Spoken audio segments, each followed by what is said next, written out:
So in this video we're going to move on to our third organic family, Halogenoalkanes. As usual, your specification is on the front of your booklet, but essentially just as with the other organic families, we're going to have a look at naming halogenoalkanes, the different structures, different physical properties, how to prepare them, and then some of the reactions of the halogenoalkanes. In this video we're going to cover the first 3 points of the specification. Over on the next page you have your SEA definitions for this topic. Again, some of you will work differently if you want to learn those now. That's absolutely fine, but they are terms that we will meet within the topic. So let's have a look at the bottom of page 2 and introduce what halogenoalkanes are. As the name suggests, they are just alkanes, as the end of the name suggests, that have had at least one hydrogen of the alkane substituted by a halogen atom. We can see that from the formula as well. If you think back to the alkanes topic, the general formula for an alkane would have been CnH2n plus 2. And you can see now the general formula for a halogenoalkane is CnH2n plus 1. So there's one less hydrogen, and then X, where X is a halogen atom. And this CX, so the halogen atom will be bonded to a carbon atom, and that's our functional group of a halogenoalkane, that carbon halogen bond. Just for reference, sometimes the general formula will be referred to as RX, where R is an alkyl chain. And just remember that alkyl is just essentially an alkane chain, but minus one hydrogen, so that it has a bond to attach to something else.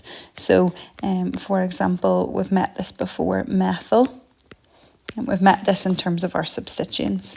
Methyl is CH3, so it's one less than methane. One less hydrogen than methane, which would be CH4. Things like ethyl are C2H5, again one less hydrogen than ethane. And then obviously one of those carbons would be missing a bond. So if we think of methyl, that carbon only has 3 bonds, and so the 4th bond would be bonded to a halogen. So over on the next page we'll have a look at naming halogenoalkanes, and essentially we've done this before. They're named following the same rules as substituted alkanes. So we go through the steps of finding our longest carbon chain, numbering it so that the substituents are on the lowest possible carbon, and then in the name placing the substituents in alphabetical order, and in front of them they should have a locant number to tell us what carbon atom it's bonded to. But just in terms of locant numbers, remember that a halogenoalkane based on methane does not need a locant number before the halogen substituent, and that's because there's only one carbon that it can be attached to. So for example here we've got chloromethane, so we can just call it chloromethane because there's only one carbon that it can be attached to. And even if 2 of those hydrogens were substituted by chlorine atoms, we would just call that dichloromethane. We don't need to say 1,1-dichloromethane because again there's only one option of where the carbon could be.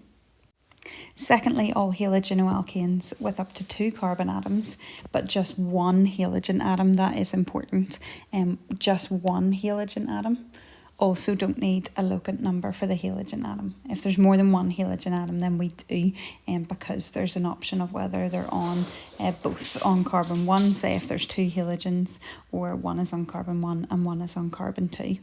But if we have just up to 2 carbon atoms and one halogen atom, so for example bromoethane, then we don't need a locant number because there's only one bromine atom, and so it wouldn't matter if we put it on the carbon on the right or the carbon on the left. They would be identical molecules. And then finally, halogenoalkanes with more than one carbon atom and more than one halogen atom, and those with more than 2 carbon atoms and any number of halogen atoms, so even if it's just one, if we have more than 2 carbon atoms, then we do need a locant number. So if we were to have a halogenoalkane based on propane, then we would need a locant number. So for example, I've drawn 1,1-dibromoethane here. and you can see that both bromine atoms are on the first carbon. Equally, I could have done it on the carbon on the left, but I've done it on the carbon on the right. We would just number that one and the one on the left, carbon number 2. But you can see that even though there's only 2 carbon atoms here, I do need locate numbers, because we could have 1 bromine on carbon 1 and 1 bromine on carbon 2. And the other rule there is that halogenoalkanes with more than 2 carbon atoms and any number of halogen atoms do require a locate number. So let's do another example. So something like 2-iodopropane, anything based on propane or above, butane, pentane, hexane and so on, will need a locate number, because the halogen atom could be on a variety of different carbon atoms. In this case, it could be on carbon 1 or carbon 2, so we do need a locate number. So over on page 4, you've got an exercise there to help you name some halogenoalkanes. So what I'd like you to do is pause the video now and have a go at this exercise. These are similar questions or similar style of questions that you would have done with the alkenes topic. So for each example, I'd like you to write the molecular formula, draw the structural formula, and then name the halogenoalkane. So if we have a look at one of the examples, 1A, we first of all need to write the molecular formula. So if you count up, there are 5 carbon atoms, so that's C5, and then there are 11 hydrogen atoms, so that's H11, and then chlorine. So molecular formula is just counting up how many of each type of atom that you have. Next one is to draw the structural formula. So you can see from the condensed structural formula that it's just a straight chain alkane as such, and then the chlorine is on the final carbon atom. So in terms of then naming it, what we do is find the longest chain. You can see that it's a chain of 5 carbon atoms, so this is going to be based on a pentane. We number it so that the substituent is on the lowest carbon. And we don't have any other substituents other than this chloro substituent group. So the name is simply going to be 1-chloropentane. Okay, so just remember those rules, and if you have multiple substituent groups, so you might have a chloro and a methyl, just remember to put your substituent groups in alphabetical order. And if you have more than one of the same substituent group, like if you have 2 bromo groups, then you'll need to write dibromo, and the locate number for each of the bromo atoms. So pause the video now and give that a go, and then you can play the rest of the video, which we will move on and look at the difference in structures of halogenoalkanes, so whether they're primary, secondary or tertiary.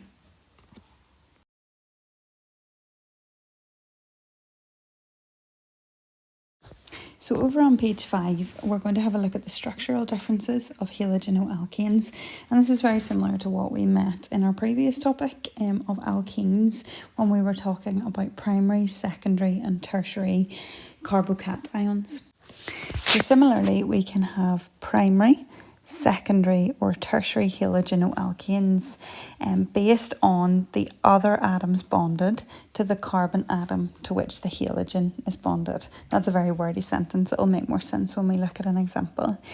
Just to let you know, the kind of brief way of writing primary, secondary or tertiary is almost like 1 degrees, 2 degrees and 3 degrees. So one with a superscript circle for primary halogenoalkanes, and so on for secondary and tertiary.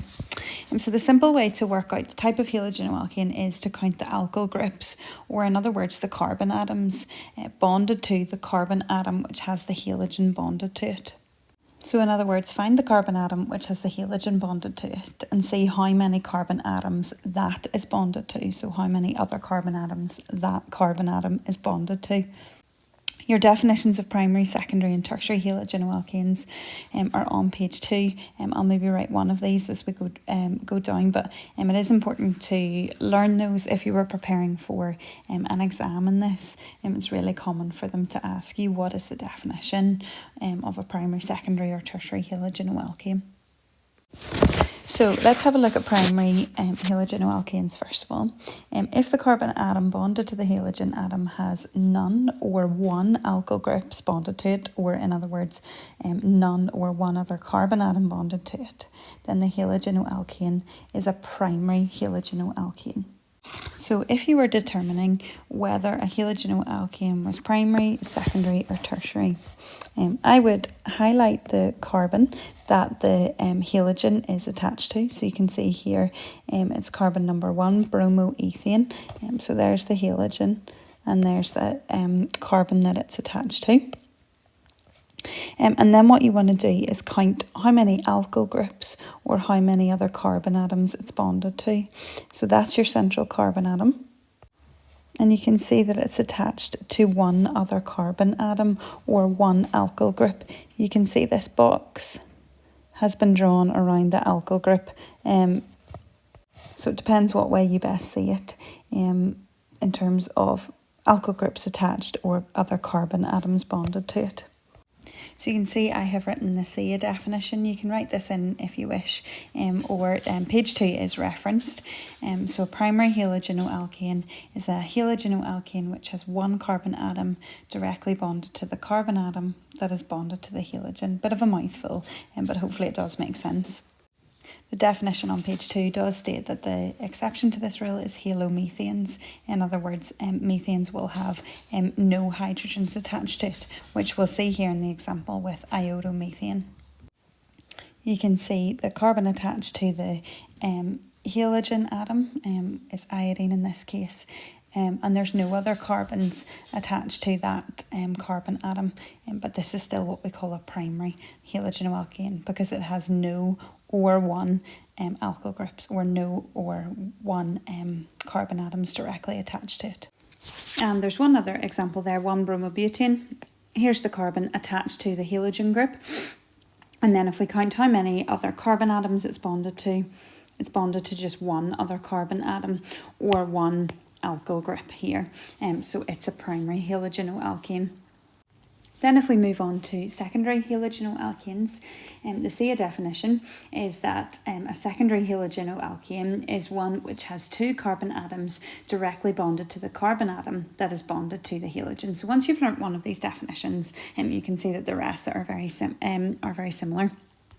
I'm just changing the number of carbon atoms. So here we've got two examples again. If you find first of all the carbon that's attached to the halogen atom and then count how many carbon atoms are directly attached to it. So you can see there's one carbon this way, one carbon that way. So it's attached to two carbons. So this is a secondary halogenoalkane. Second of all, then you've got 2-bromobutane. There's the carbon attached to the halogen group, and you can see that it's attached to two other carbon atoms or two alkyl groups, and that makes it a secondary halogenoalkane. Then finally, a tertiary halogenoalkane is one which has three carbon atoms directly bonded to the carbon atom that is bonded to the halogen. So here you've got a few examples, 2-chloro, 2-methylpropane. So highlight the one that is attached to your halogen atom and then count how many carbon atoms are directly attached to that. So we've got 1, 2, 3. So that's tertiary.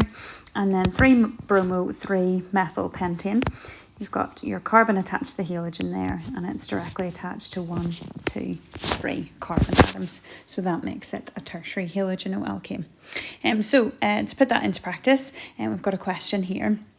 Which of the following halogenoalkanes is tertiary? So what I'd like you to do is to pause the video, try and draw these molecules and determine which is tertiary. So pause the video now and draw these just in the space that you have there. You can make them quite small and then see if you can work out which is tertiary. So hopefully you've had a go at this yourself, but I have drawn out the 4 halogenoalkanes, and what we can do from this is determine the structure of each. So 1-bromobutane, the carbon attached to the halogen is at the end of the molecule, so it's only attached to one carbon atom directly, so that's a primary halogenoalkane, sometimes given that shorthand symbol. 2-chloropropane, the chloro substituent is on the second carbon, and that carbon is directly attached to two other carbon atoms, so this is what we would call a secondary halogenoalkane. C then, 1-chloro-2-methylpropane is actually just a primary halogenoalkane because the carbon attached to the halogen is only attached to one carbon atom, so that's a primary. And then if we look at D, 3-ethyl-3-iodopentane, that is our tertiary halogenoalkane because the carbon attached to the halogen atom is directly attached to 3 other carbon atoms. So really what you're looking for, even within the name, is an alkane chain with the halogen not on the terminal carbon, so not on carbon number 1 or the final carbon. And you essentially need some branching on the same carbon, so you can see how it's 3-ethyl, 3-iodo. So you'll need the halogen on a sort of middle carbon, and then on that same carbon you'll need an alkyl group that's branching off, so that carbon is attached to 3 other carbon atoms. If you want a little bit more practice in that, what you could do is go back and look at your halogenoalkanes on page 4, the ones that you drew out and named and wrote the molecular formula of and so on, and you could decide quickly whether they are primary, secondary or tertiary halogenoalkanes. Next, we're just going to take a quick look at the physical properties of our halogenoalkanes. I'm going to go through this quite quickly, so you may want to pause at each stage and read through the text in your notes, and even make your own brief notes on these if you prefer. So just to introduce briefly what the intermolecular forces are between our halogenoalkanes, we know that halogens have a higher electronegativity. Fluorine is our most electronegative atom on the periodic table, and you can see it has an electronegativity of 4.0. Compared to carbon, which it will be attached to in a halogenoalkane, the carbon has an electronegativity value of 2.5. So that you can see that with fluorine and with chlorine, there's a good difference between the electronegativity values. As we go down group 7, the electronegativity decreases and it becomes closer and closer to what carbon's electronegativity is. So you can see bromine's 2.8, iodine's 2.5. So with fluorine and with chlorine in particular, when they're bonded to carbon, that will give rise to a polar bond, because there's a difference between the electronegativity of carbon and fluorine and carbon and chlorine. And that gives rise to permanent dipole attractions between chloroalkanes and fluoroalkanes. Bromoalkanes and iodoalkanes, not just so much, because the electronegativity value is not as different. Then you'll also have van der Waals forces of attraction as well, as you do essentially between all molecules. So that will happen between all halogenoalkane molecules.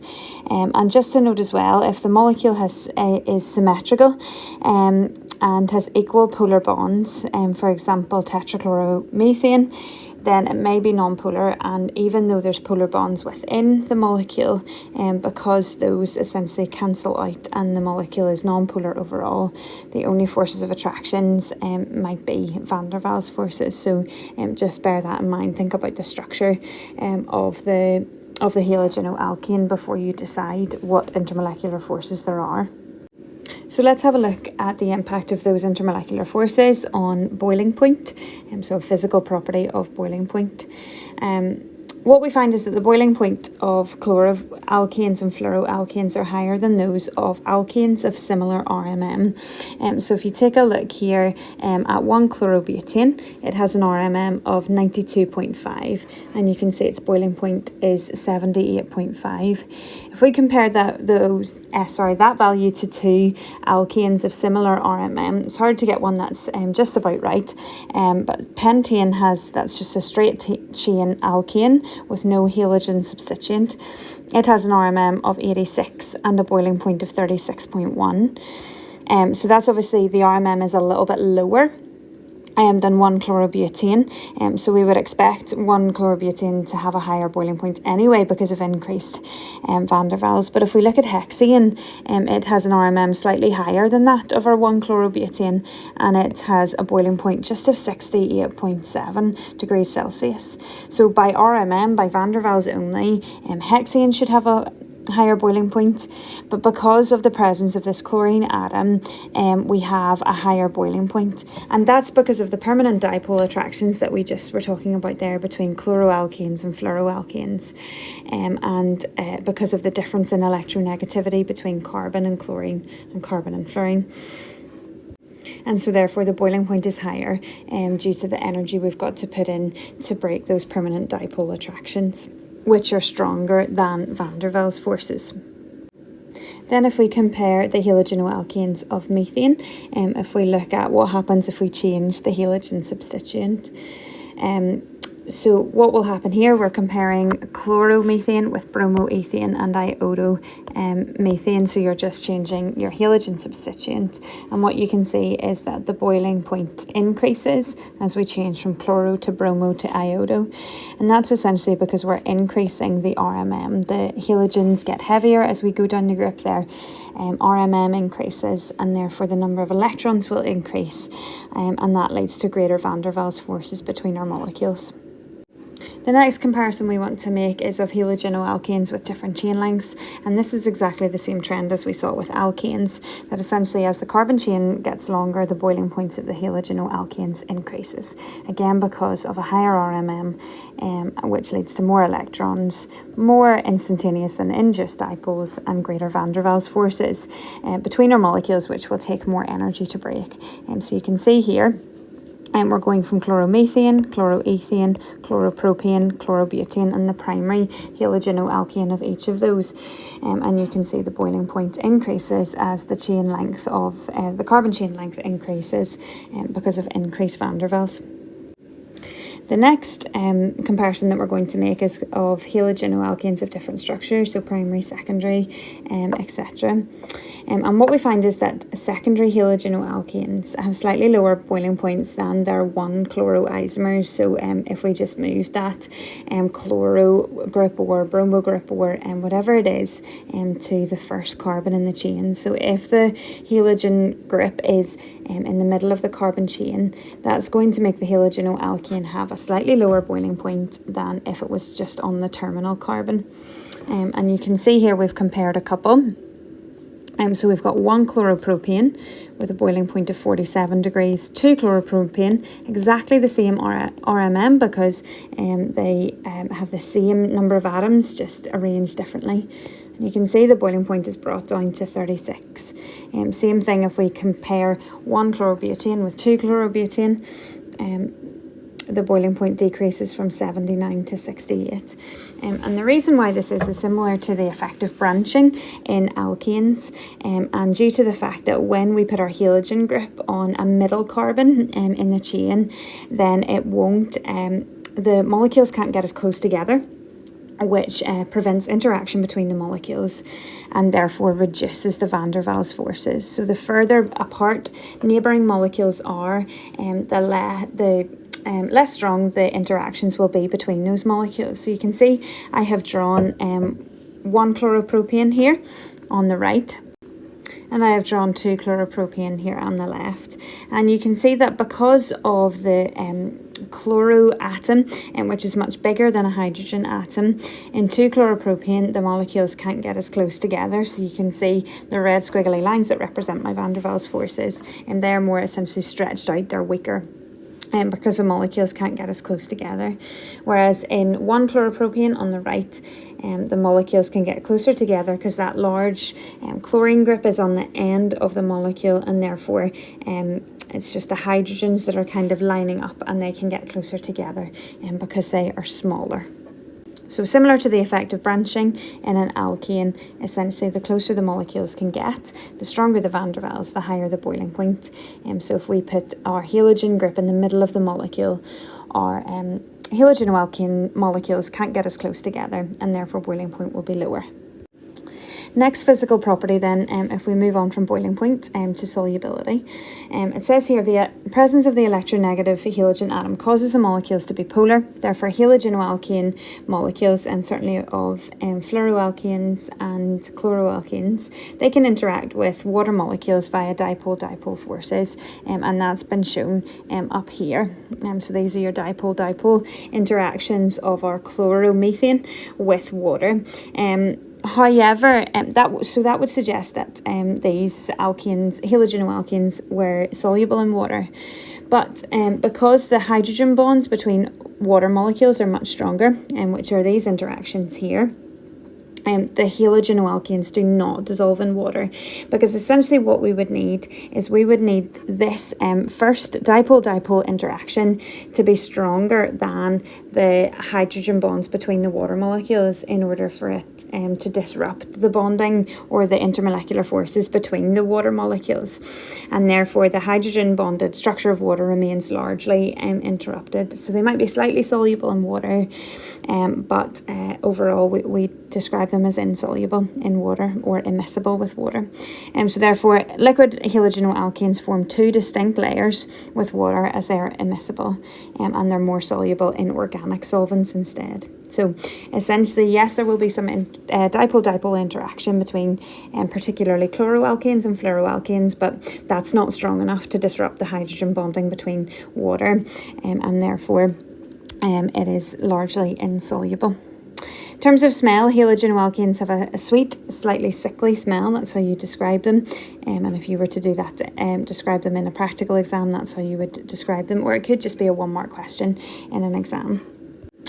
In terms of their density, most halogenoalkanes are more dense than water because of the mass of the halogen atom in comparison to the hydrogen atom. Therefore, they'll form the bottom layer when added to water, and usually the more halogen atoms per molecule, the denser the halogenoalkane, because again of the large mass of those halogen atoms. But please note that monosubstituted chloroalkanes, so in other words, when we only have one halogen group, and when that group is chloro rather than bromo and iodo, they tend to be less dense than water, and therefore they'll form the top layer when mixed with water. But in general, all bromo and iodo alkanes are denser than water, because those bromo and iodo groups are heavier, have a larger mass. So that brings you to the end of this section on halogenoalkanes, so introducing the naming system, their structure in terms of primary, secondary and tertiary, and their physical properties as well. And in the next video, we'll look at how to prepare halogenoalkanes.